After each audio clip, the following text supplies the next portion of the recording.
비가 억수같이 쏟아지는 밤이었습니다. 창을 보고 돌아오는 길, 우산을 쓴 채 아파트 입구로 들어서는데 누군가 서 있더군요. 경비원 복장을 한 노인, 우산도 없이 흠뻑 젖은 채로요. 그 사람이 고개를 들었습니다. 은정아, 나야. 나 돌아왔어. 손에 들고 있던 장바구니가 그대로 바닥에 떨어졌습니다. 귤이 대굴대굴 굴러가는 소리도 들리지 않았어요. 그저 그 사람의 얼굴만 보였습니다. 15년 전 그날 사고로 죽었다던 그 사람이요. 죽었어야 할 남편이 왜 여기에 서 있는 거죠? 15년 전으로 돌아갑니다. 그땐 가난했지만 행복했어요. 남편 도현이 손을 꼭 잡아주던 그 따뜻함, 아들 진수가 아빠 등에 엎여 까르르 웃던 그 웃음소리. 우리 가족은 완벽했습니다. 그날 사고만 아니었다면요. 그 사람은 내 전부였어요. 그날만 아니었다면 우리 가족은 아직도 함께였겠죠. 다시 현실로 돌아왔습니다. 경비원 복장의 남편이 떨리는 목소리로 말했어요. 은정아, 나 좀 도와줘, 제발. 대체 왜요? 15년 동안 살아있었다는 걸 숨긴 거죠? 그리고 왜 하필 아들 집 경비원으로 나타난 건가요? 사연 시작 전 무료로 할 수 있는 구독과 좋아요를 눌러주시면 오늘 하루 행복한 행운이 가득되실 겁니다. 지금 이 영상을 어디에서 듣고 계신지 댓글로도 남겨주세요. 지금 시작합니다. 다리에 힘이 풀렸습니다. 그 자리에 주저앉을 뻔했지만 간신히 벽을 짚고 버텼어요. 남편 아니 도현 씨는 여전히 그 자리에 서 있었습니다. 15년이란 세월이 얼굴에 깊게 새겨져 있었지만 그 눈만큼은 분명했어요. 내가 알던 그 사람의 눈이었습니다. 당신이 정말 도현 씨예요? 제 목소리가 떨렸습니다. 도현 씨는 고개를 끄덕이며 한 발짝 다가왔어요. 저는 본능적으로 뒤로 물러섰습니다. 은정아, 나야. 나 박도현이야. 아니에요. 이건 말도 안 됩니다. 15년 전 그날 경찰이 찾아왔어요.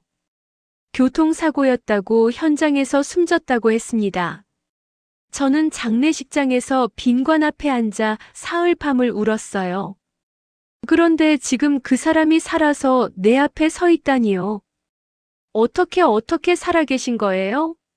15년 동안 어디 계셨던 거예요? 도현 씨는 입술을 떨었습니다. 뭔가 말하려다가 다시 입을 다물었어요. 그 순간 뒤에서 날카로운 목소리가 들렸습니다. 어머님 뭐 하세요? 비 맞으시게요. 며느리 세영이었습니다. 우산을 받쳐들고 다가오던 세영이 경비원 복장의 도현 씨를 보더니 눈살을 찌푸렸어요. 아니, 경비 아저씨가 왜 여기 계세요? 근무 시간 아니에요? 아니, 세영아. 이 사람이. 제 말을 끊고 세영이 도현 씨에게 말했습니다. 아저씨, 여기서 개인적인 일 하시면 안 되는데요. 관리실로 돌아가세요. 저기 죄송합니다. 저는 도현 씨가 뭔가 말하려는데 세영이 제 팔을 잡아 끌었어요. 어머님 들어가셔야죠. 감기 걸리시겠어요. 잠깐만 세영아. 저 사람이. 어서요 어머님. 세영은 제 말을 들으려 하지 않았습니다. 저는 뒤를 돌아봤어요. 도현 씨는 비를 맞으며 그 자리에 서 있었습니다. 눈에서 눈물인지 빗물인지 모를 게 흘러내렸어요. 엘리베이터 안에서 세영이 짜증스러운 목소리로 말했습니다. 어머님, 요즘 경비 아저씨가 좀 이상해요. 자꾸 어머님 쳐다보고 그래서 남편한테 말하려던 참이었는데. 뭐라고? 저 사람이 날 쳐다봤다고. 네, 어머님. 며칠 전부터요. 좀 조심하세요. 요즘 세상에 어떤 사람이 있는지 모르잖아요. 세영의 말이 귓전을 스쳤지만 제대로 들리지 않았습니다. 머릿속이 온통 하얗게 변했어요. 도현 씨가 살아 있었다니. 그것도 아들 집 경비원으로 일하고 있었다니. 집에 들어서자마자 세영이 물었습니다. 어머님 괜찮으세요? 얼굴이 안 좋으신데. 앙. 괜찮아. 그냥 좀 놀랐어. 경비 아저씨 때문에요? 제가 관리실에 항의할까요? 아니야. 그냥 내버려둬. 방으로 들어가 문을 닫았습니다. 거울을 봤어요. 72살 할머니의 얼굴이 보였습니다. 주름살 가득한 얼굴, 희끗희끗한 머리카락. 15년 전 그때와는 너무 달라진 모습이었죠. 창밖을 내다봤습니다. 아파트 입구가 보였어요. 도현 씨는 이미 사라지고 없었습니다. 꿈이었을까요? 아니에요. 분명 현실이었습니다. 그 사람의 떨리는 목소리, 젖은 경비원 복장, 그리고 그 눈빛까지. 모든 게 너무나 생생했어요. 밤새 잠을 이룰 수 없었습니다. 도현 씨 생각뿐이었어요. 왜 나타난 걸까요? 왜 15년 동안 연락 한 번 없었던 걸까요? 그리고 왜 하필 아들 집 경비원으로 일하고 있는 걸까요? 새벽 옷이 더 이상 참을 수 없어서 옷을 입고 밖으로 나왔습니다. 아파트 입구로 내려갔어요. 경비실 불이 켜져 있었습니다. 유리문 너머로 도현 씨가 보였어요. 책상에 앉아 고개를 숙인 채 뭔가 생각에 잠긴 모습이었습니다. 문을 열고 들어갔습니다. 도현 씨가 깜짝 놀라며 일어섰어요. 은은정 씨, 설명해 주세요. 지금 당장. 제 목소리는 냉정했습니다. 15년 동안 쌓인 분노와 슬픔이 한꺼번에 터져 나왔어요. 당신 어디 있었어요? 왜 살아있다는 걸 말 안 했어요? 나랑 아들은 우리는 당신 죽은 줄 알고 15년을 살았어요. 도현 씨는 입술을 떨며 고개를 숙였습니다. 미안해, 정말 미안해, 은정아. 미안하다고요? 그게 다예요? 15년 만에 할 말이 그것뿐이에요? 나도 잘 모르겠어. 기억이 잘 안 나. 뭐라고요? 그날 사고 나고 깨어났을 땐 병원이었어. 근데 내가 누군지, 어디서 왔는지 아무것도 기억이 안 났어. 도현 씨의 목소리가 떨렸습니다. 진짜일까요? 정말 기억을 잃었던 걸까요? 그럼 지금은요? 지금은 기억나요? 얼마 전부터 조금씩 떠올랐어. 당신 얼굴이, 진수 얼굴이. 그래서 찾아왔어. 눈물이 왈칵 쏟아졌습니다. 참으려 했지만 안 됐어요. 15년 동안 억눌렀던 감정들이 한꺼번에 터져 나왔습니다. 그날 아침 집으로 돌아왔을 때 세영이 거실에서 기다리고 있었습니다. 어머님, 새벽에 어디 다녀오셨어요? 그냥 잠이 안 와서 산책 좀 했어. 새벽에 산책요? 위험하잖아요. 세영의 눈빛이 날카로웠습니다. 뭔가 의심하는 것 같았어요. 어머님, 요즘 좀 이상하세요. 혹시 어디 불편하신 데 있으세요? 아니, 괜찮아. 나 건강해. 그래도 한번 병원 가보시는 게 어때요? 요즘 어르신들 건망증도 많이 오시고 그러잖아요. 건망증이라니요. 저를 치매 환자 취급하는 건가요? 세영아, 나 정신 멀쩡해. 걱정 안 해도 돼. 알겠어요, 어머님. 그냥 걱정돼서 그래요. 세영은 미소를 지었지만 그 미소가 왠지 차갑게 느껴졌습니다. 며칠이 지났습니다. 저는 매일 새벽 경비실로 내려갔어요. 도현 씨와 이야기를 나눴습니다. 조금씩 과거의 기억들이 되살아나는 것 같았어요. 진수가 초등학교 들어가던 날 기억나? 당신이 손잡고 학교 데려다 줬잖아. 아, 맞아. 그 녀석 울면서 내 손 안 놓으려고 했지. 맞아요. 그랬어요. 이야기를 나눌수록 도현 씨가 정말 제 남편이 맞다는 확신이 들었습니다. 하지만 동시에 의문도 생겼어요. 15년 동안 어디서 뭘 했던 걸까요? 누가 돌봐줬을까요? 도현 씨, 그 15년 동안 어디 계셨어요? 누가 당신을 돌봐준 거예요? 도현 씨의 표정이 어두워졌습니다. 그건 아직 말할 수 없어. 미안해. 왜요? 왜 말 못해요? 지금은 안 돼. 시간이 필요해. 답답했습니다. 뭔가 숨기고 있는 게 분명했어요. 하지만 더 이상 물을 수가 없었습니다. 도현 씨의 표정이 너무 괴로워 보였거든요. 그러던 어느 날 상황이 급변했습니다. 아들 진수가 저를 불러 앉혔어요. 세영도 옆에 있었습니다. 엄마, 요즘 좀 이상하셔. 뭐가 이상하다는 거니? 새벽마다 경비실에 내려가신다고 들었어요. 세영이가 봤대. 세영이 저를 감시하고 있었던 거였습니다. 그게 뭐 어때서? 내가 산책하는데. 엄마, 경비 아저씨랑 이야기 나누신다며요? 그것도 매일? 응. 그 사람이랑 얘기 좀 나눴어. 그게 문제야? 진수가 한숨을 쉬었습니다. 엄마, 솔직히 말씀드릴게요. 세영이 말로는 엄마가 그 경비 아저씨를 아빠로 착각하신다고. 뭐라고요? 뭐? 내가 착각을 해? 어머님, 제가 볼 때도 좀 이상하세요. 새벽마다 내려가셔서 그 할아버지 손잡고 우시고 그러신대요. 내가 언제 손을 잡았어? 그냥 얘기만 했어. 어머님, 저희가 걱정돼서 그래요. 병원 한번 가보시는 거 어때요? 요즘 치매 초기 증상이. 치매라고? 너희들 지금 나보고 정신병자라는 거야? 목소리가 커졌습니다. 화가 치밀어 올랐어요. 제 말을 믿지 않는다니요.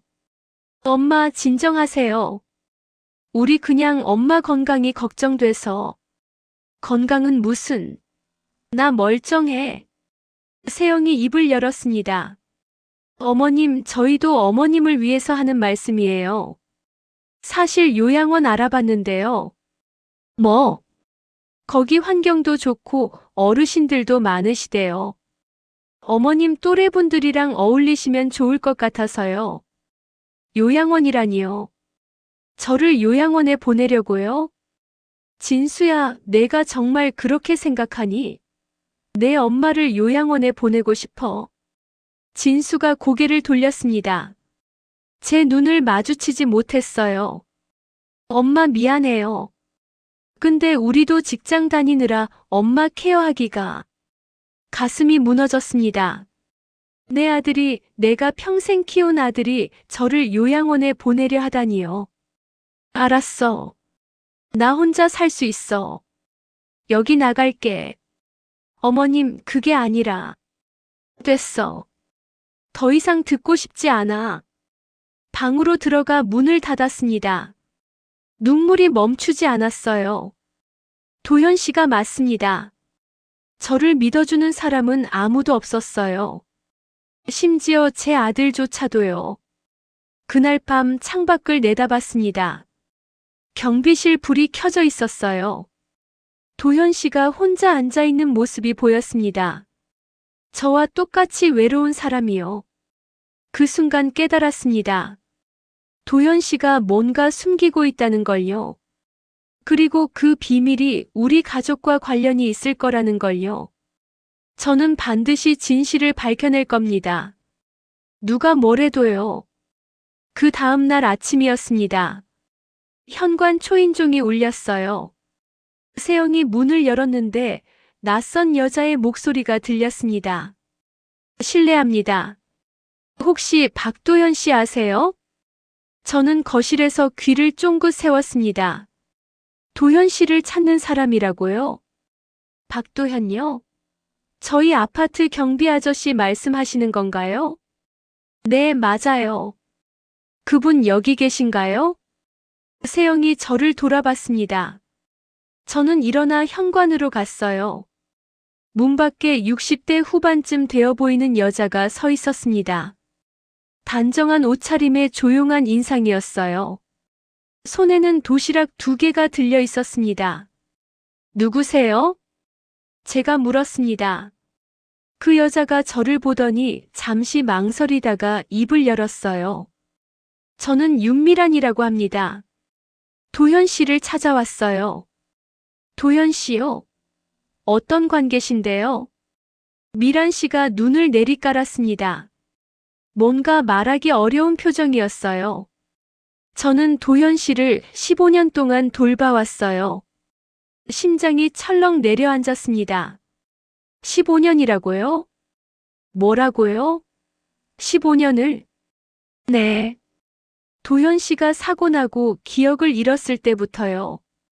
제가 병원에서 처음 만났습니다.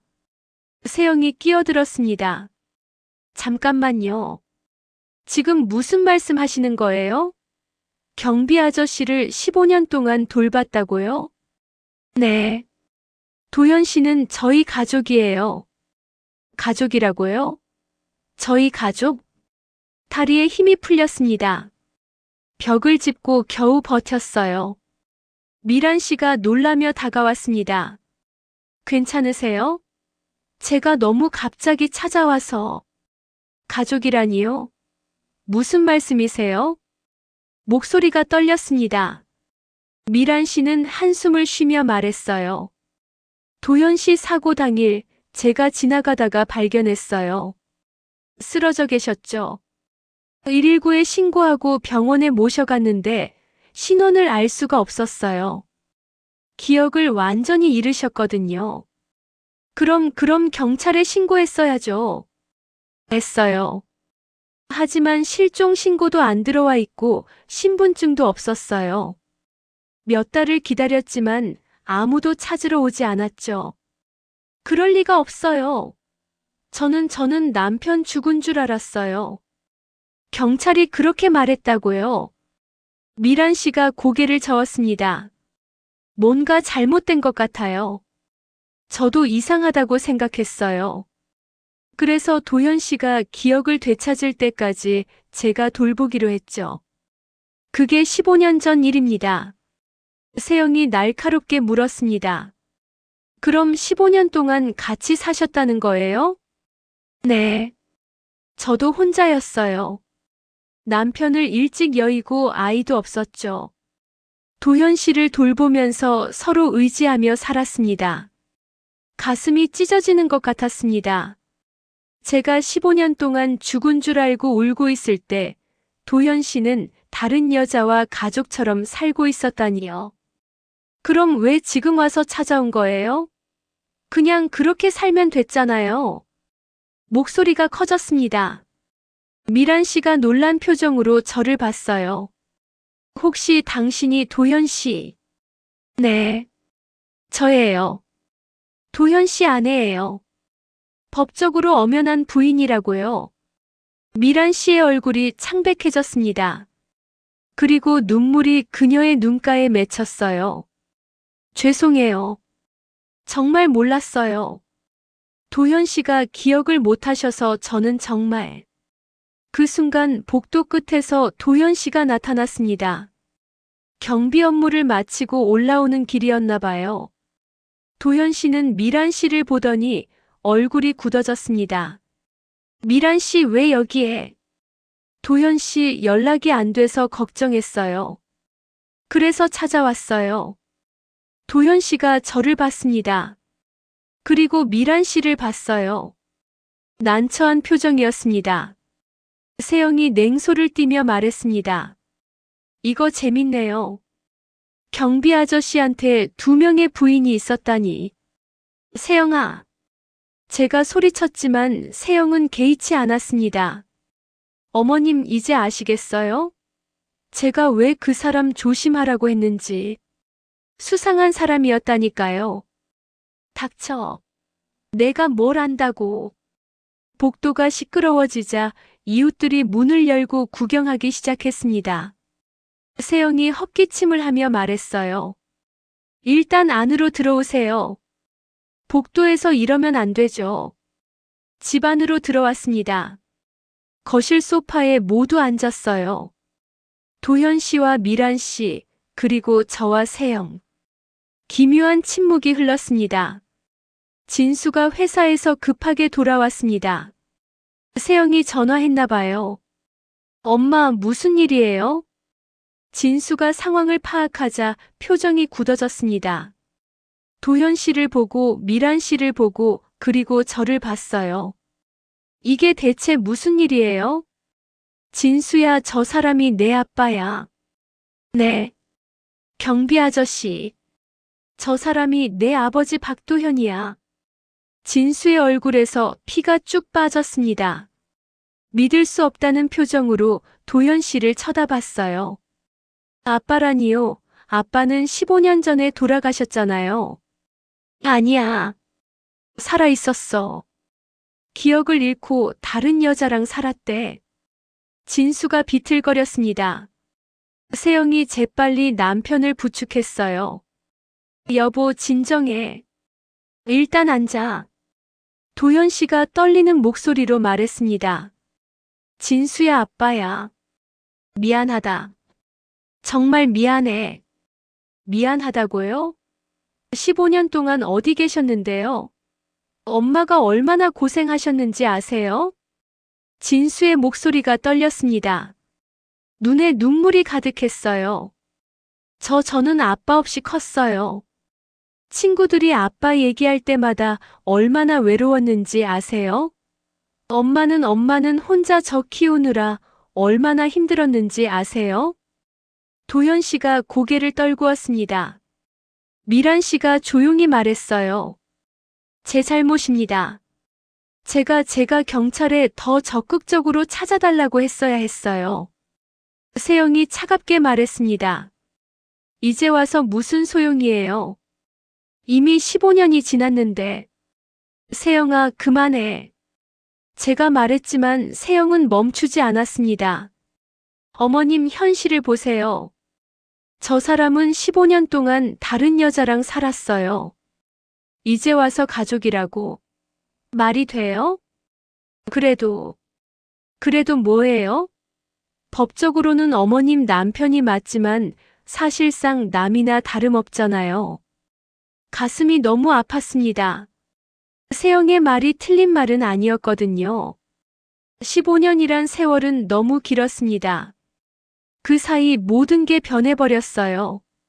미란 씨가 일어섰습니다. 제가 물러나겠어요. 도현 씨는 가족에게 돌아가셔야죠. 미란 씨. 도현 씨가 말했지만 미란 씨는 고개를 저었습니다. 저는 처음부터 잠시 돌봐드린 것뿐이에요. 진짜 가족은 여기 계신 분들이죠. 미란 씨가 문을 향해 걸어갔습니다. 그런데 이상했어요. 그녀의 뒷모습이 너무 외로워 보였거든요. 15년 동안 도현 씨를 돌보며 정이 들었을 텐데요. 잠깐만요. 제가 불렀습니다. 미란 씨가 돌아봤어요. 고맙습니다. 제 남편을 돌봐주셔서. 미란 씨가 눈물을 닦으며 고개를 끄덕였습니다. 그리고 조용히 문을 나갔어요.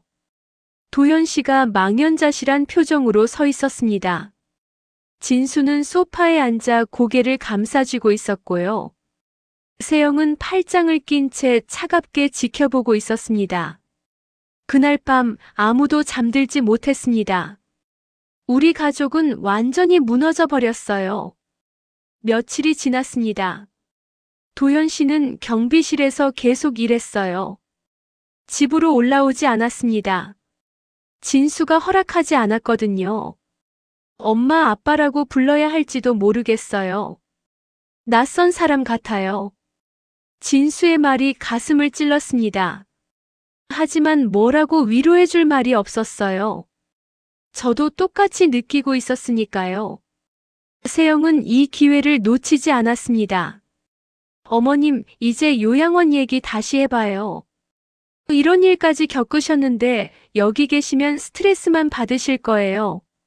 나는 안 가. 여기가 내 집이야. 하지만 어머님, 됐어. 더 이상 말하지 마. 세영의 눈빛이 차갑게 변했습니다. 뭔가 계획하고 있는 것 같았어요. 그날 오후 동네 노인회관에 갔습니다. 마음을 정리하고 싶었거든요. 회관에 들어서자 정팔 회장이 저를 불렀습니다. 은정 씨, 여기 앉아봐요. 정팔 회장은 78세로 이 동네에서 가장 오래 산 어르신이었어요. 무뚝뚝하지만 의리는 확실한 분이었습니다. 회장님, 안녕하세요. 얼굴이 왜 그래? 무슨 일 있어? 한숨이 나왔습니다. 정팔 회장에게는 숨길 수가 없었어요. 15년 전 도현 씨가 사고 났을 때도 장례식에 와주셨던 분이니까요. 사실은요. 모든 걸 말했습니다. 도현 씨가 살아서 돌아온 것, 기억을 잃었던 것, 그리고 다른 여자와 15년을 살았다는 것까지요. 정팔 회장이 담배를 한 대 꺼내 물었습니다. 한참 동안 생각에 잠기더니 입을 열었어요. 이상한데. 네. 15년 전 그날 말이야. 도현 씨 사고. 그게 왜요? 정팔 회장이 담배 연기를 길게 내뿜었습니다. 내가 그날 현장 근처에 있었거든. 내 친구 병문안 가는 길이었어. 그때 구급차 사이렌 소리 들었지. 네, 그날 사고가. 근데 이상했어. 신고가 늦게 들어왔다는 거야. 사고 나고 한참 지나서 신고됐대. 심장이 쿵쾅거렸습니다. 그게 무슨 말씀이세요? 누가 일부러 신고를 늦춘 것 같다는 거지. 그 시간대에 그 길은 차가 많이 다니거든. 근데 1시간 넘게 아무도 신고 안 했다는 게 말이 돼? 그럼 일부러 그랬다는 건가요? 그럴 가능성이 있어. 그리고 또 하나 이상한 게 있었어. 뭔데요? 사고 당일 도현 씨가 누군가랑 통화하는 걸 봤거든. 얼굴이 심각하더라고. 뭔가 다투는 것 같았어. 누구랑요? 그건 몰라. 멀리서 봐서 얼굴은 못 봤어. 근데 젊은 남자였어. 30대쯤. 머릿속이 복잡해졌습니다. 도현 씨가 사고 당일 누군가와 다퉜다고요? 그리고 신고가 일부러 늦어졌다고요? 회장님, 그럼 이거 단순 사고가 아닐 수도 있다는 거예요? 정팔 회장이 고개를 끄덕였습니다. 내 생각엔 그래. 누군가 도현 씨를 없애려고 했을 수도 있어. 누가요? 대체 누가 그런 짓을? 그건 모르지. 하지만 15년 전 일이니까 지금 찾기는 어려울 거야. 증거도 없고. 집으로 돌아오는 길 머릿속이 어지러웠습니다. 도현 씨의 사고가 단순 사고가 아니었다니요. 누군가 일부러 그랬다면 대체 누가 왜 그런 짓을 한 걸까요? 경비실에 들렀습니다. 도현 씨가 혼자 앉아 있었어요. 도현 씨, 은정 씨, 물어볼 게 있어요. 사고 나기 전날 누구랑 다투셨어요? 도현 씨의 표정이 굳어졌습니다. 그게 기억이 잘. 회장님이 봤대요. 젊은 남자랑 심하게 다투는 거.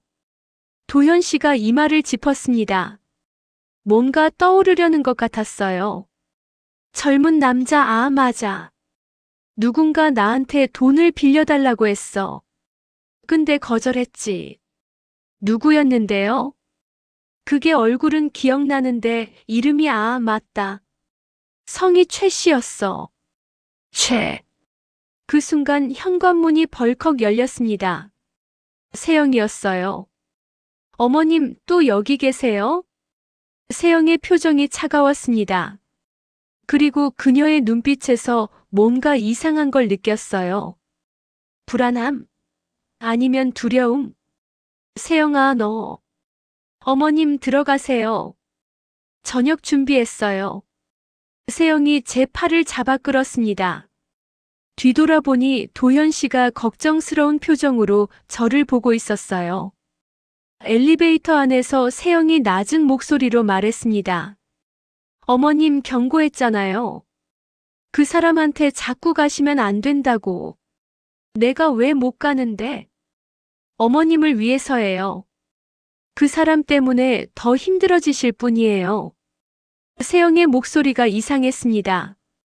위협처럼 들렸어요. 그 순간 깨달았습니다. 세영이 뭔가 숨기고 있다는 걸요. 집에 들어왔습니다. 진수는 거실 소파에 앉아 TV를 보고 있었어요. 세영이 부엌으로 가는 사이 저는 진수 옆에 앉았습니다. 진수야. 네, 엄마. 너 혹시 세영이 오빠 있다는 거 알아? 진수가 고개를 끄덕였습니다. 네, 알아요. 처남이 있죠. 근데 왜요? 그 사람 성이 뭐니? 최 씨요. 최민호. 근데 왜 갑자기 처남 얘기를 하세요? 심장이 멎는 것 같았습니다. 최 씨라고요? 도현 씨가 사고 전에 다퉜다는 그 젊은 남자가 혹시. 엄마 괜찮으세요? 얼굴이 하얘요. 앙. 괜찮아. 괜찮지 않았습니다. 전혀 괜찮지 않았어요. 퍼즐 조각들이 맞춰지기 시작했습니다. 15년 전 도현 씨와 다퉜던 젊은 남자, 일부러 늦춰진 신고, 그리고 세영의 오빠 최민호. 만약에 세영의 오빠가 도현 씨 사고와 관련이 있다면, 그리고 세영이 그걸 알고 있었다면, 그날 밤 잠들 수 없었습니다. 진실이 무엇인지 반드시 밝혀내야 했어요. 내 남편에게 그리고 우리 가족에게 무슨 일이 있었던 건지 알아야 했습니다. 다음 날 아침 은행에 갔습니다. 생활비를 찾으려고요. 그런데 ATM기에서 카드가 거부됐습니다. 한 번도 이런 적이 없었는데요. 이상하네. 창구로 갔습니다. 직원에게 통장을 내밀었어요. 여기 잔액 좀 확인해 주세요. 직원이 컴퓨터를 확인하더니 고개를 갸우뚱했습니다. 고객님, 이 계좌는 일주일 전에 전액 인출되었는데요. 뭐라고요? 네, 300만 원 전액이 인출됐습니다. 고객님이 직접 하신 거 아니세요? 제가 언제요? 저 일주일 내내 집에 있었는데. 대리인 출금으로 처리됐네요. 최세영님 이름으로요. 머릿속이 하얘졌습니다. 세영이? 세영이 제 통장에서 돈을 빼간 거예요? 어떻게 그럴 수가 있어요? 제 동의도 없이. 고객님, 여기 위임장이 있습니다. 고객님 도장이 찍혀 있고요. 직원이 서류를 보여줬습니다. 분명 제 도장이었어요. 하지만 저는 그런 위임장에 도장을 찍은 적이 없습니다. 이거 위조예요. 저 이런 거 쓴 적 없어요. 고객님 진정하세요. 일단 경찰에 신고하시는 게. 지금 당장 집에 가봐야겠어요. 은행을 뛰쳐나왔습니다. 택시를 잡아 타고 집으로 달려갔어요. 현관문을 열었는데 세영이 거실에서 전화 통화를 하고 있었습니다. 네, 맞아요. 다음 주면 계약 진행할 수 있을 것 같아요. 네, 걱정 마세요. 세영아. 세영이 깜짝 놀라며 전화를 끊었습니다. 어머님, 언제 오셨어요? 내 통장에서 돈 뺀 거 내가 했지? 세영의 표정이 굳어졌습니다. 잠시 침묵이 흐르더니 태연하게 말했어요. 아, 그거요? 어머님 요양원 비용이 필요해서요. 뭐? 내가 언제 요양원 간다고 했어? 어머님 결국 가시게 될 거잖아요. 미리 준비하는 게 좋을 것 같아서요. 내 돈을 내 허락도 없이 어떻게 뺄 수가 있어? 어머님 큰 소리 치지 마세요. 어차피 가족끼리 쓰는 돈인데 뭐가 문제예요? 믿을 수가 없었습니다. 저를 도둑 취급하는 건가요? 당장 돌려줘. 내 돈이야. 어머님, 이미 계약금으로 넣었어요. 돌려받을 수 없어요. 뭐? 요양원 계약금이요. 어머님 방도 예약했어요. 시설 정말 좋더라고요. 다리에 힘이 풀렸습니다. 소파에 주저앉았어요. 제 돈으로 제가 가기 싫은 요양원 계약을 해버렸다니요. 세영아, 너 지금 뭐 하는 거니? 어머님을 위해서 하는 거예요. 여기 계시면 스트레스만 받으시잖아요. 그건 내가 결정할 일이 아니야. 어머님 현실을 보세요. 지금 상황에서 어머님이 여기 계시는 게 맞아요? 남편은 다른 여자랑 15년을 살았고 아들은 혼란스러워하고 있어요. 차라리 조용한 곳에서 편히 지내시는 게 나아요. 세영의 목소리는 차갑고 단호했습니다. 마치 이미 모든 걸 결정해 놓은 것처럼요. 그때 현관문이 열렸습니다. 진수였어요. 퇴근 시간보다 일찍 들어왔네요. 여보 왔어? 세영의 목소리가 갑자기 부드러워졌습니다. 진수는 무거운 표정으로 안으로 들어왔어요. 진수야, 큰일 났어. 세영이가 내 통장에서. 엄마 알아요. 뭐? 세영이한테 들었어요. 요양원 계약한 거. 심장이 철렁 내려앉았습니다. 진수가 알고 있었다고요? 진수야, 너도 찬성한 거니? 진수가 눈을 피했습니다. 대답이 없었어요. 그게 대답이었습니다. 진수야, 너 맞아. 엄마, 미안해요. 근데 솔직히 지금 상황이 너무 복잡해요. 아빠라는 사람이 갑자기 나타나고 엄마는 자꾸 그 사람 만나러 가시고. 그게 뭐가 문제야? 그 사람은 내 아버지야. 아빠라고 부르기엔 너무 낯선 사람이에요. 전 기억도 안 나요. 진수의 목소리가 떨렸습니다. 눈에 눈물이 맺혔어요. 엄마도 힘드실 거예요. 차라리 조용한 곳에서 쉬시는 게 나을 것 같아요. 진수야, 너 정말 그렇게 생각하니? 엄마, 죄송해요. 근데 저도 지금 힘들어요. 진수가 방으로 들어가 버렸습니다. 세영이 저를 보며 차갑게 웃었어요. 어머님, 아드님도 동의하셨어요. 이제 받아들이세요.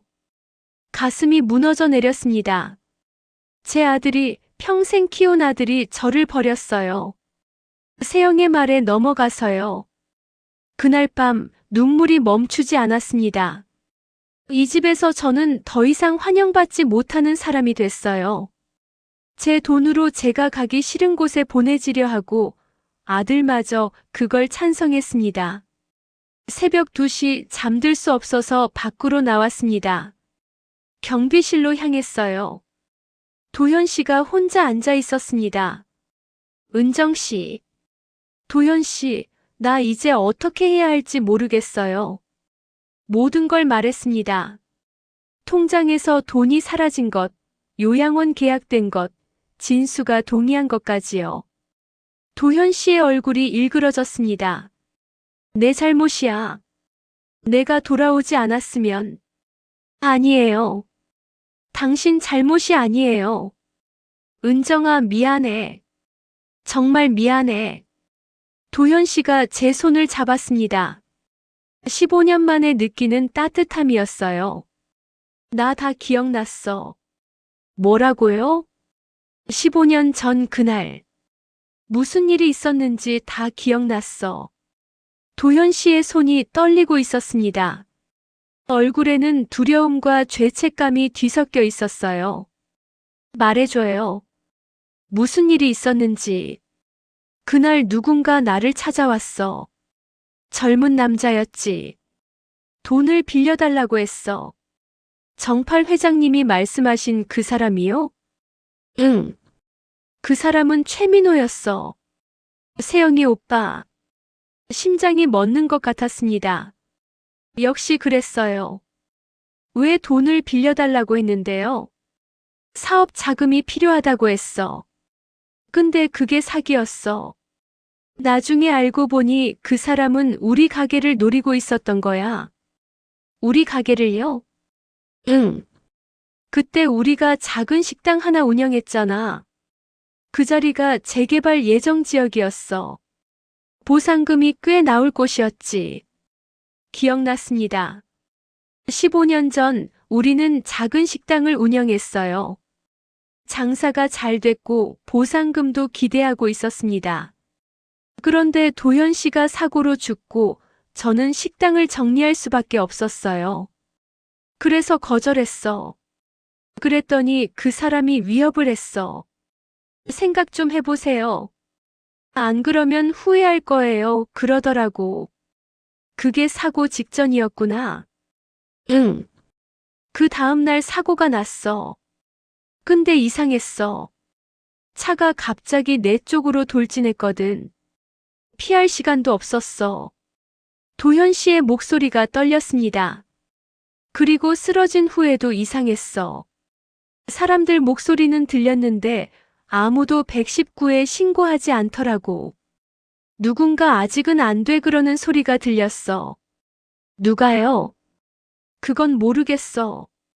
의식이 흐릿했거든. 근데 확실한 건 누군가 일부러 신고를 늦춘 거야. 정팔 회장이 말했던 그대로였습니다. 그리고 깨어났을 땐 병원이었어. 미란 씨가 옆에 있었고, 내가 누군지 어디서 왔는지 아무것도 기억나지 않았어. 기억 상실이 진짜였구나. 응.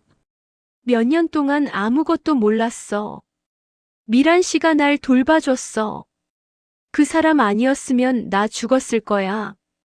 미란 씨에 대한 미움이 조금 풀렸습니다. 그녀도 그저 도현 씨를 도와준 것뿐이었어요. 그런데 왜 갑자기 기억이 돌아온 거예요? 얼마 전에 병원에 갔어. 두통이 심해서. 그때 MRI를 찍었는데 의사가 뇌에 혈종이 있다고 했어. 그게 기억 상실의 원인이었대. 지금은 괜찮은 거예요? 도현 씨가 고개를 저었습니다. 은정아, 나 시한부야. 뭐라고요? 뇌종양이래. 수술도 어렵고 길어야 6개월. 온몸에 힘이 빠졌습니다. 겨우 다시 만났는데 또 떠나야 한다니요. 아니야, 안 돼요. 치료하면 되잖아요. 의사가 불가능하다고 했어. 나이도 있고 위치도 안 좋대. 눈물이 쏟아졌습니다. 15년을 기다렸는데 이제 와서 또 보내야 한다니요. 은정아, 내가 죽기 전에 해야 할 일이 있어. 무슨 일인데요? 진실을 밝히는 거야. 그날 사고가 누구 때문이었는지. 최민호 때문이라는 거죠? 확실하진 않아. 하지만 그 사람이 유일한 용의자야. 그리고 도현 씨가 말을 멈췄습니다. 그리고 뭐예요? 세영이도 연루됐을 가능성이 있어. 세영이가요? 응. 생각해봐. 세영이가 진수랑 결혼한 게 언제야? 14년 전이었지. 내 사고 1년 후야. 그리고 결혼하자마자 우리 식당 자리를 헐값에 사간 사람이 누구였지? 머릿속이 복잡해졌습니다. 그때 저는 너무 힘들어서 식당을 빨리 정리하고 싶었어요. 누군가 사겠다고 하면 바로 팔았습니다. 그게 설마 최민호가 우회적으로 산 거야? 다른 사람 이름으로. 그럼 세영이는 그걸 알고 진수랑 결혼한 거예요? 그럴 가능성이 높아. 진수를 통해 너를 감시하려고. 몸이 떨렸습니다. 14년 동안 함께 살았던 며느리가 처음부터 계획적으로 접근한 거라니요. 아니야, 그럴 리 없어요. 은정아, 생각해봐. 세영이가 왜 그렇게 너를 요양원에 보내려고 하겠어? 내가 진실을 알게 될까봐 두려운 거야. 모든 퍼즐이 맞춰졌습니다. 세영의 이상한 행동들, 제 통장을 빼앗은 것, 요양원으로 보내려는 것. 모두 다 이유가 있었어요. 그럼 어떻게 해야 해요? 증거도 없는데. 증거를 찾아야지. 15년 전 그날의 진실을. 도현 씨가 제 손을 꼭 잡았습니다. 은정아, 미안해. 내가 15년 전에 더 조심했어야 했어. 그랬으면 우리 가족이 이렇게 되지 않았을 텐데. 당신 잘못이 아니에요. 누가 그렇게까지 할 줄 알았겠어요. 이제라도 바로잡고 싶어. 내가 죽기 전에. 안 돼요. 당신 죽는다는 말 하지 마세요. 은정아, 현실을 받아들여야 해. 나한텐 시간이 많지 않아. 그날 밤 우리는 오랫동안 이야기를 나눴습니다. 15년 전 그날부터 지금까지의 모든 것을요. 도현 씨는 미란 씨와의 15년을 이야기했고, 저는 혼자 진수를 키운 15년을 이야기했어요. 은정아, 고생 많았어. 혼자서 진수 키우느라. 당신도 힘들었겠어요. 기억도 없이. 미란 씨한테 미안해. 그 사람도 나를 사랑했거든. 근데 나는. 당신 진짜 가족은 우리예요. 미란 씨도 그걸 알 거예요. 새벽이 밝아왔습니다. 창밖이 환해졌어요. 도현 씨가 말했습니다. 은정아, 이제 시작이야. 진실을 밝힐 시간이야. 어떻게 하면 돼요? 일단 정팔 회장님께 가자. 15년 전 그날의 증인이 더 있을 거야. 그리고 최민호를 찾아야 해. 세영이한테 들킬 텐데요. 상관없어. 어차피 이제 숨길 것도 없어. 정면 돌파야. 도현 씨의 눈빛이 달라져 있었습니다. 15년 만에 되찾은 기억, 그리고 얼마 남지 않은 시간. 그는 마지막 힘을 다해 싸우려고 했어요. 저도 각오를 다졌습니다. 이제 더 이상 당하고만 있지 않을 겁니다. 제 가족을 지키고 진실을 밝히고 세영의 계략을 무너뜨릴 거예요. 15년 만에 다시 만난 남편과 함께 저는 싸울 준비가 됐습니다. 다음 날 아침 도현 씨와 함께 정팔 회장을 찾아갔습니다. 노인회관 구석진 자리에 앉아 이야기를 나눴어요. 회장님, 15년 전 그날 일을 더 자세히 기억하시는 게 있으세요? 정팔 회장이 담배를 한 대 꺼내 물었습니다. 글쎄, 그날 참 이상했어. 사고 현장 근처에 검은색 승용차가 한 대 서 있었거든. 검은색 승용차요? 응. 사고 나고 한참 후까지 그 자리에 있더라고. 마치 뭔가 확인하려는 것처럼. 차 번호 기억하세요? 아니, 그건 못 봤어. 근데 운전석에 젊은 남자가 있었어. 30대쯤. 담배 피우면서 사고 현장 쳐다보고 있더라고. 도현 씨가 물었습니다. 그 사람 얼굴 기억하시나요? 희미하게. 근데 이상한 게 또 있어. 그 차가 며칠 뒤에 이 동네 주차장에 또 있더라고. 뭐라고요? 여기 주차장이에요? 응. 그때 이상하다 싶어서 사진을 찍어뒀어. 요즘 세상이 무서워서 혹시 모르니까. 정팔 회장이 오래된 핸드폰을 꺼냈습니다. 사진첩을 뒤지더니 한 장을 보여줬어요. 이거야. 15년 전 사진이니까 화질은 안 좋지만 사진을 봤습니다. 검은색 승용차 그리고 차 옆에 서 있는 남자. 비록 화질이 좋지 않았지만 얼굴이 보였어요. 심장이 멎는 것 같았습니다. 이 사람 최민호예요. 도현 씨도 고개를 끄덕였습니다. 맞아. 저 사람이 나한테 돈 빌려달라고 했던 그 사람이야. 정팔 회장이 눈을 크게 떴습니다. 뭐? 그럼 저 사람이 도현 씨 사고랑 관련이 있다는 거야? 그럴 가능성이 높아요. 회장님, 이 사진 우리한테 보내주실 수 있으세요? 그럼. 당연하지. 근데 이걸로 뭐 할 건데? 증거로 쓸 거예요. 경찰한테 가야죠. 정팔 회장이 사진을 제 핸드폰으로 전송해 줬습니다. 비록 오래된 사진이지만 충분히 증거가 될 수 있었어요. 그리고 또 있어. 정팔 회장이 말을 이었습니다. 그때 그 차에서 내린 사람이 한 명 더 있었어. 여자였어.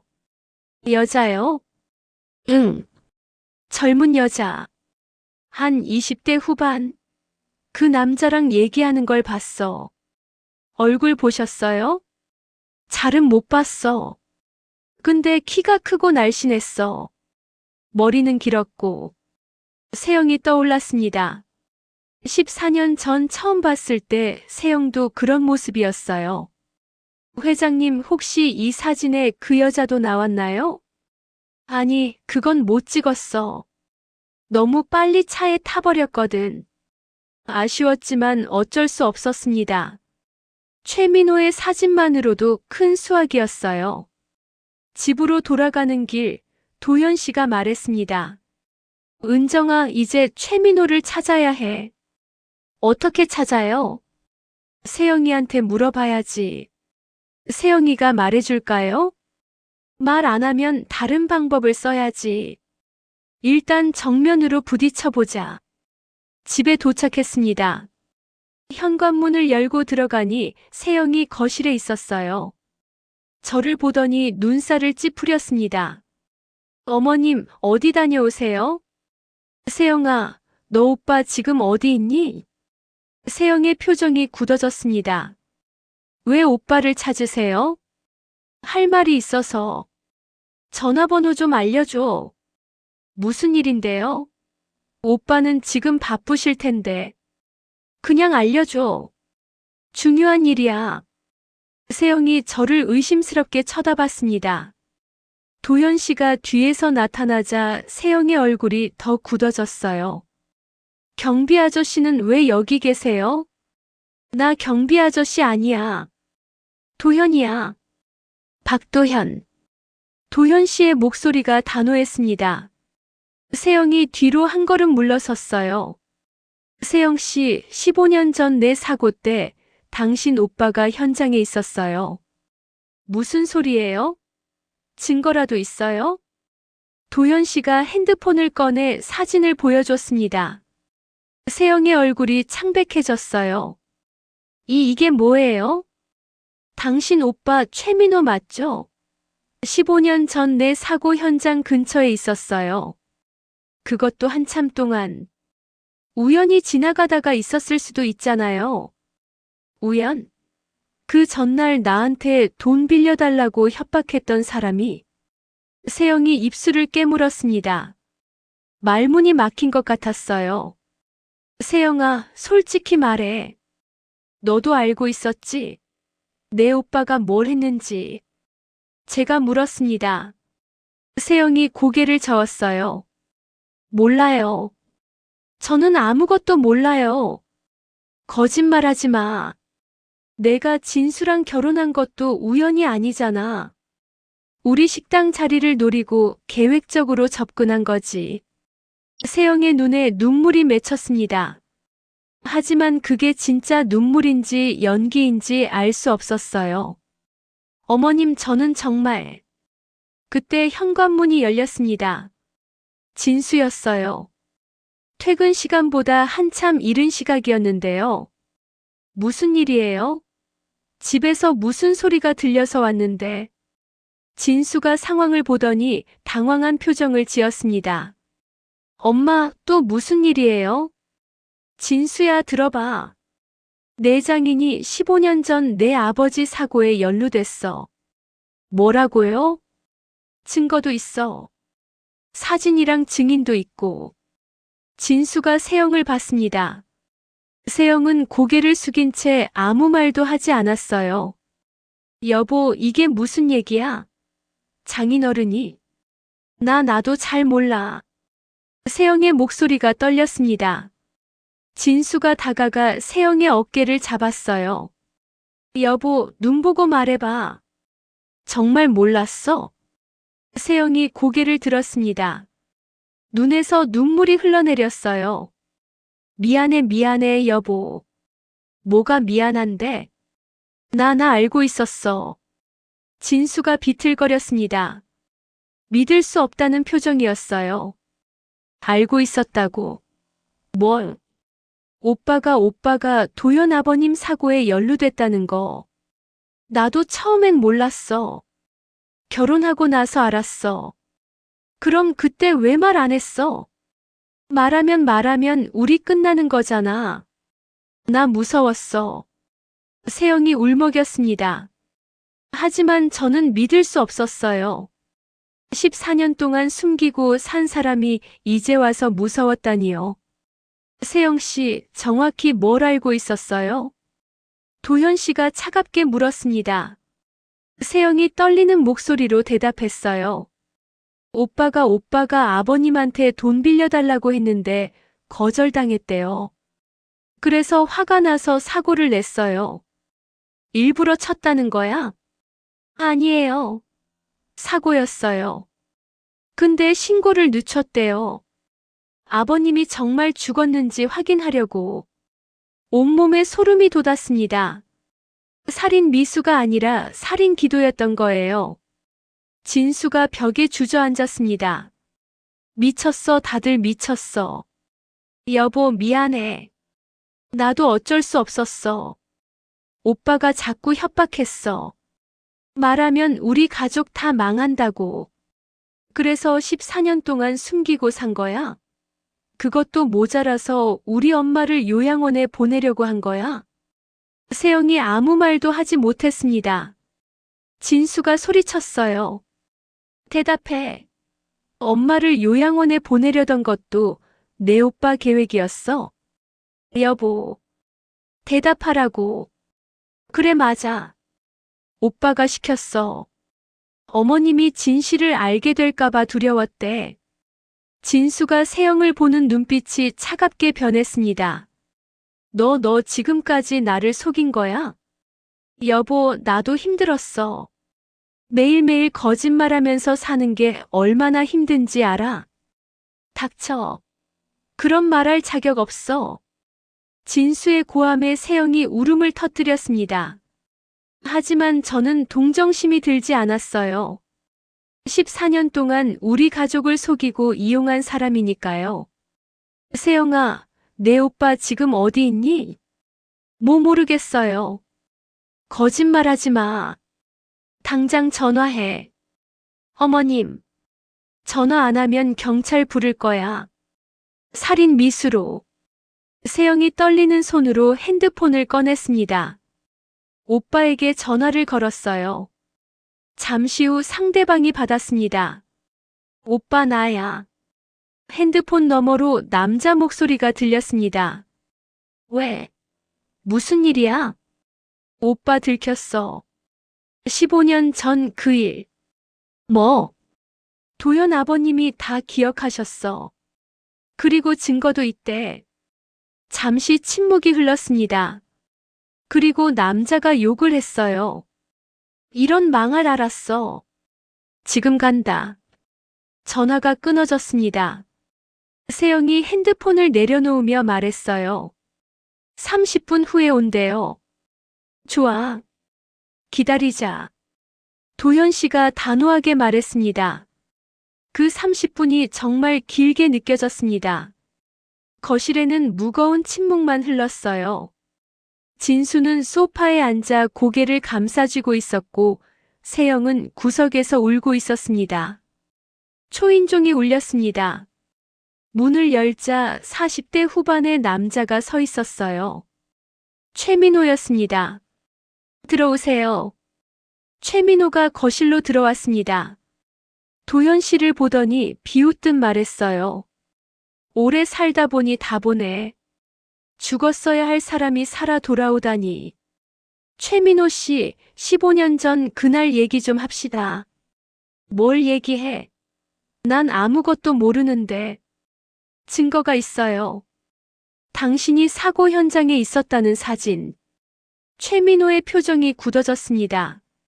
하지만 금방 다시 비웃었어요. 그게 뭐 어때서? 우연히 지나가다가 있었을 수도 있잖아. 그 전날 나한테 협박했던 것도 우연인가요? 협박? 난 돈 빌려달라고 부탁했을 뿐이야. 거절하니까 위협했죠. 후회할 거다라고. 최민호가 어깨를 으쓱했습니다. 그건 그냥 한 말이지. 설마 그걸 가지고 뭐라고 하려는 건 아니겠지? 신고를 늦춘 것도 당신이죠. 증거 있어? 그냥 늦게 신고된 거지 뭐. 최민호는 끝까지 발뺌했습니다. 하지만 저는 준비가 되어 있었어요. 최민호 씨, 당신 그때 우리 식당 자리 원했죠? 재개발 보상금 때문에. 그게 뭐? 도현 씨가 죽고 1년 후 그 자리를 헐값에 사간 사람이 당신 명의였어요. 조사해 봤어요. 최민호의 얼굴이 창백해졌습니다. 그건 정상적인 거래였어. 과부한테서 헐값에? 그것도 본인이 사고를 낸 사람의 부인한테서. 내가 사고를 냈다는 증거는 없잖아. 있어요. 정팔 회장이 문을 열고 들어왔습니다. 뒤에 경찰 2명이 함께였어요. 제가 증인입니다. 15년 전 그날 이 사람이 사고 현장에서 한참 동안 있는 걸 봤어요. 경찰이 최민호에게 다가왔습니다. 최민호 씨 살인 미수 혐의로 조사에 협조해 주셔야겠습니다. 잠깐만. 증거가 뭐가 있다고? 블랙박스 영상 찾았습니다. 15년 전 거지만 복원했어요. 경찰이 태블릿을 꺼내 영상을 보여줬습니다. 희미하지만 최민호의 차가 도현 씨를 향해 돌진하는 모습이 보였어요. 최민호가 주저앉았습니다. 끝났어, 다 끝났어. 경찰이 수갑을 채웠습니다. 최민호가 끌려나가는 모습을 세영이 멍하니 지켜봤어요. 오빠. 진수가 세영을 차갑게 봤습니다. 여보, 미안해. 이혼하자. 뭐? 나 더 이상 못 살아. 14년 동안 날 속였잖아. 세영이 무릎을 꿇었습니다. 여보, 제발. 나 정말 잘못했어. 한 번만 용서해줘. 안 돼. 이미 늦었어. 진수가 방으로 들어가 버렸습니다. 세영이 제게 매달렸어요. 어머님, 제발 말려주세요. 저 정말 잘못했어요. 세영아, 너 14년 동안 우릴 이용했어. 용서받을 자격 없어. 세영이 바닥에 주저앉아 울었습니다. 하지만 저는 더 이상 마음이 흔들리지 않았어요. 진실이 밝혀졌고 정의가 실현됐으니까요. 도현 씨가 제 손을 잡았습니다. 끝났어, 은정아. 이제 끝났어. 눈물이 흘러내렸습니다. 15년 만에 진실을 밝혔어요. 이제야 진짜로 끝난 거죠. 한 달이 지났습니다. 최민호는 재판을 기다리며 구치소에 있었어요. 세영은 집을 나갔습니다. 진수는 이혼 서류를 제출했고요. 집은 다시 조용해졌습니다. 하지만 이번엔 외로운 침묵이 아니었어요. 평화로운 고요였습니다. 도현 씨는 병원 치료를 받고 있었습니다. 의사는 여전히 6개월이라고 했지만 우리는 희망을 버리지 않았어요. 어느 날 오후 병실에 앉아 있는데 문이 열렸습니다. 미란 씨였어요. 실례합니다. 미란 씨. 도현 씨가 놀라며 일어났습니다. 미란 씨는 손에 과일 바구니를 들고 있었어요. 문병 왔어요. 소식 듣고 걱정됐어요. 들어오세요. 제가 말했습니다. 미란 씨가 조심스럽게 안으로 들어왔어요. 은정 씨, 그동안 미안했어요. 제가 좀 더 적극적으로 찾아드렸어야 했는데. 아니에요. 미란 씨 잘못이 아니에요.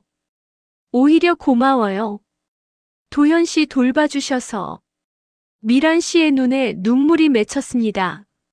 15년 동안 함께 했는데 이렇게 보내야 한다는 게 힘들어요. 미란 씨. 도현 씨가 미란 씨의 손을 잡았습니다. 고마웠어요. 정말로. 미란 씨 아니었으면 나 죽었을 거예요. 도현 씨 행복하세요. 진짜 가족과 함께. 미란 씨가 저를 보며 고개를 숙였습니다.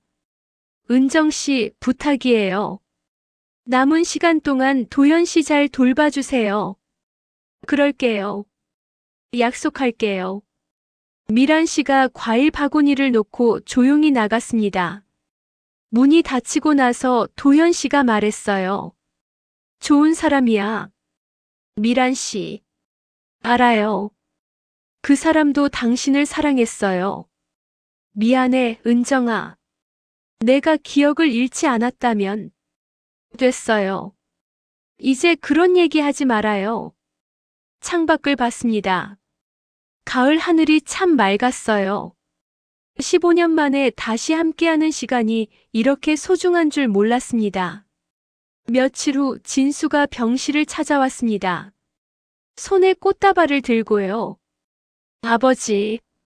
진수가 떨리는 목소리로 말했습니다. 도현 씨가 놀라며 진수를 봤어요. 진수야. 죄송해요, 아버지. 제가 너무 못됐어요. 진수가 무릎을 꿇었습니다.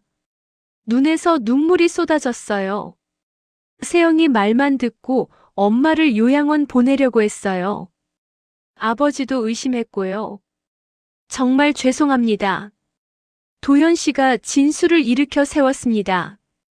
괜찮아. 내 잘못이 아니야. 아니에요.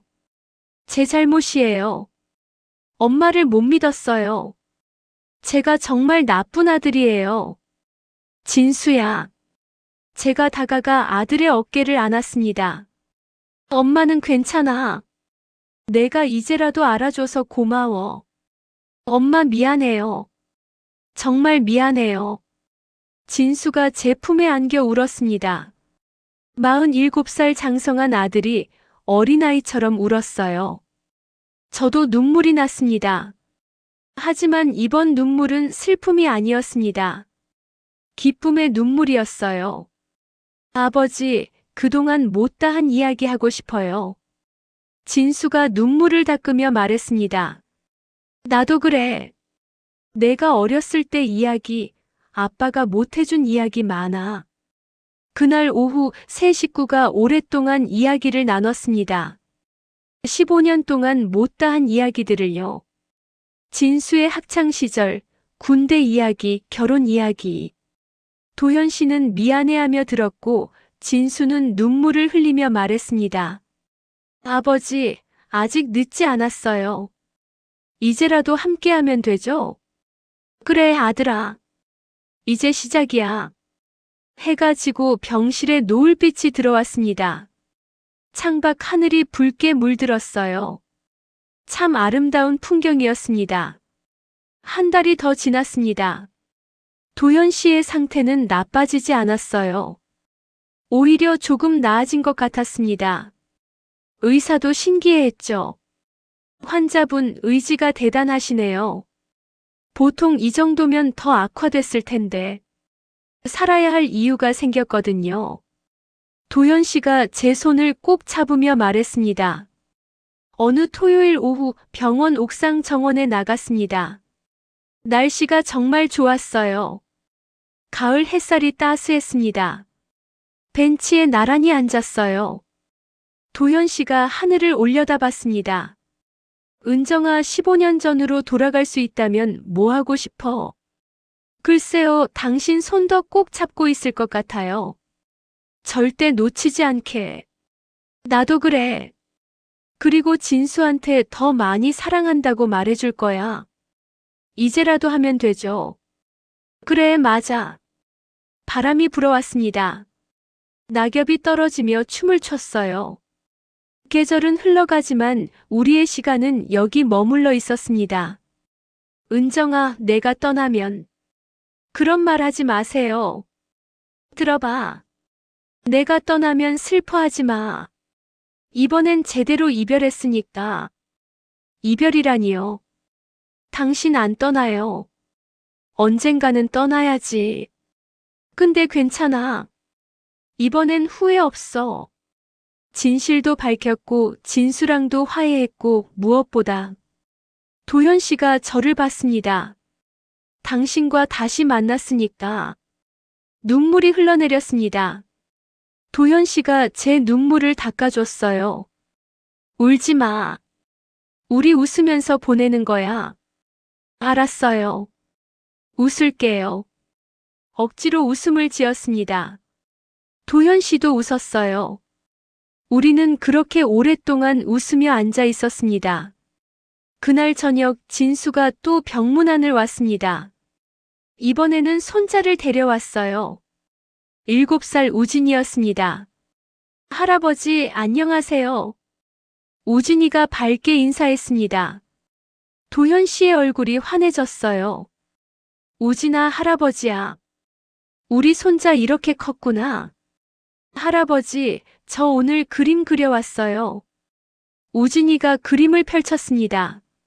네 식구가 손잡고 있는 그림이었어요. 할아버지, 할머니, 아빠, 그리고 우진이. 할아버지, 우리 가족이에요. 예쁘죠? 응, 정말 예쁘다. 고마워, 우진아. 도현 씨가 우진이를 안아 올렸습니다. 우진이가 할아버지 뺨에 뽀뽀를 했어요. 할아버지, 빨리 나으세요. 같이 놀이터 가요. 그래, 할아버지 힘내서 꼭 갈게. 진수가 아버지를 바라봤습니다. 눈에 걱정이 가득했어요. 하지만 말하지 않았습니다. 그저 곁에 있어줬습니다. 그날 밤 우진이의 그림을 병실 벽에 붙였습니다. 도현 씨가 그림을 보며 말했어요. 은정아, 나 행복해. 정말로. 나도요. 당신 덕분에. 아니야. 당신 덕분이야. 날 포기하지 않아줘서. 손을 꼭 잡았습니다. 따뜻한 온기가 느껴졌어요. 이 온기를 영원히 기억할 겁니다. 석 달이 더 지났습니다. 도전 씨는 기적적으로 버텼어요. 의사들도 놀라워했습니다. 크리스마스가 다가왔습니다. 병실에 작은 트리를 놓았어요. 진수와 우진이가 장식을 달아줬습니다. 할아버지 예쁘죠? 응, 우리 우진이가 최고야. 그날 밤 모두 함께 캐럴을 불렀습니다. 진수의 어설픈 노래, 우진이의 귀여운 목소리, 그리고 도현 씨의 떨리는 목소리. 완벽하지 않았지만 세상에서 가장 아름다운 합창이었어요. 노래가 끝나고 도현 씨가 말했습니다. 가족이 함께라는 게 이렇게 좋은 거구나. 이제야 알았어. 아버지, 저희가 곁에 있을게요. 계속. 고마워, 아들아. 정말 고마워. 밤이 깊어갔습니다. 우진이는 할머니 품에 안겨 잠들었어요. 진수는 아버지 옆에서 손을 잡고 있었습니다. 저는 창밖을 봤어요. 눈이 내리고 있었습니다. 도현 씨, 눈 내려요. 그래. 보고 싶네. 도현 씨를 휠체어에 태워 창가로 갔습니다. 하얀 눈이 소복이 내리고 있었어요. 예쁘다. 15년 전에도 이렇게 눈 내렸었죠. 우리 처음 만난 날. 그랬지. 버스 정류장에서. 당신이 우산 씌워줬잖아요. 당신이 너무 예뻤거든. 지금도 예뻐요? 지금이 제일 예뻐. 우리는 오랫동안 눈을 바라봤습니다. 세상이 하얗게 물들어가는 걸 지켜봤어요. 그리고 깨달았습니다. 행복은 거창한 게 아니라는 걸요. 이렇게 사랑하는 사람과 함께 눈을 보는 것. 그것만으로도 충분히 행복하다는 걸요. 새해가 밝았습니다. 도현 씨는 여전히 우리 곁에 있었어요. 의사들도 더 이상 시한부라고 말하지 않았습니다. 기적이었죠. 은정아, 나 조금만 더 버틸 수 있을 것 같아. 당연하죠. 오래오래 함께 있어야죠. 우진이 초등학교 입학식까지는 보고 싶어. 보게 될 거예요. 약속해요. 봄이 왔습니다. 벚꽃이 피었어요. 도현 씨를 휠체어에 태워 병원 정원을 산책했습니다. 진수와 우진이도 함께였어요. 할아버지, 꽃 예쁘죠? 응, 정말 예쁘다. 저 꽃처럼 할아버지도 건강해지실 거예요. 그래, 할아버지 힘낼게. 벚꽃잎이 바람에 날렸습니다. 하늘을 뒤덮은 분홍빛 꽃잎들. 그 아래서 우리 가족은 웃고 있었어요. 15년의 이별 끝에 다시 만난 우리. 짧은 시간일지 모르지만 이 순간이 영원처럼 느껴졌습니다. 진수가 제 귀에 속삭였습니다. 엄마 고마워요. 포기하지 않아줘서. 아니야. 엄마가 더 고마워. 다시 가족이 돼줘서. 우진이가 할아버지 무릎에 앉았습니다. 할아버지 사랑해요. 할아버지도 사랑한다, 우진아. 도현 씨가 저를 봤습니다. 눈에서 눈물이 흘러내렸어요. 하지만 웃고 있었습니다. 은정아, 이번 생은 짧았지만 다음 생에도 당신을 만나고 싶어. 만나게 될 거예요. 약속해요. 그래, 약속. 우리는 손을 꼭 잡았습니다. 벚꽃잎이 우리 주위를 맴돌았어요. 마치 축복처럼요. 이것이 우리의 이야기입니다. 15년의 기다림 끝에 찾은 진실, 그리고 다시 만난 가족. 완벽하지 않았지만 그래서 더 소중한 이야기입니다. 어쩌면 당신도 누군가를 기다리고 있을지 모릅니다. 돌아올 줄 알았던 사람, 영영 잃어버린 줄 알았던 사람. 하지만 포기하지 마세요. 진실은 언젠가 밝혀지니까요. 그리고 사랑하는 사람은 어떤 방식으로든 돌아오니까요. 지금 당장은 힘들어도 괜찮습니다. 언젠가는 봄이 오니까요. 벚꽃이 피고 따뜻한 바람이 부는 날이 오니까요. 그러니 조금만 더 버텨보세요. 저처럼요. 15년을 기다린 저처럼요. 이 이야기는 72살 할머니 은정 씨의 진짜 이야기를 바탕으로 재구성했습니다. 죽은 줄 알았던 남편이 돌아왔고 그 뒤에 숨겨진 충격적인 진실이 있었습니다. 하지만 은정 씨는 포기하지 않았어요. 진실을 밝혀냈고 가족을 되찾았습니다. 이 영상이 여러분께 작은 희망이 됐으면 좋겠습니다. 힘든 시간을 보내고 계신 분들, 누군가를 기다리고 계신 분들, 진실을 밝히고 싶은 분들, 모두에게 응원을 보냅니다. 오늘 영상이 도움이 되셨다면 그냥 나가지 마시고 좋아요 한 번만 꾹 눌러주세요. 그리고 주변에 저처럼 고생하는 가족이나 친구가 있다면 이 영상을 공유해서 그분들께 알려주세요. 당신의 공유 한 번이 한 사람의 인생을 바꿀 수 있습니다. 구독하시면 다음에도 좋은 사연을 놓치지 않을 수 있습니다. 여러분 모두 행복하세요. 그리고 기억하세요. 포기하지 않으면 언젠가는 봄이 온다는 걸요.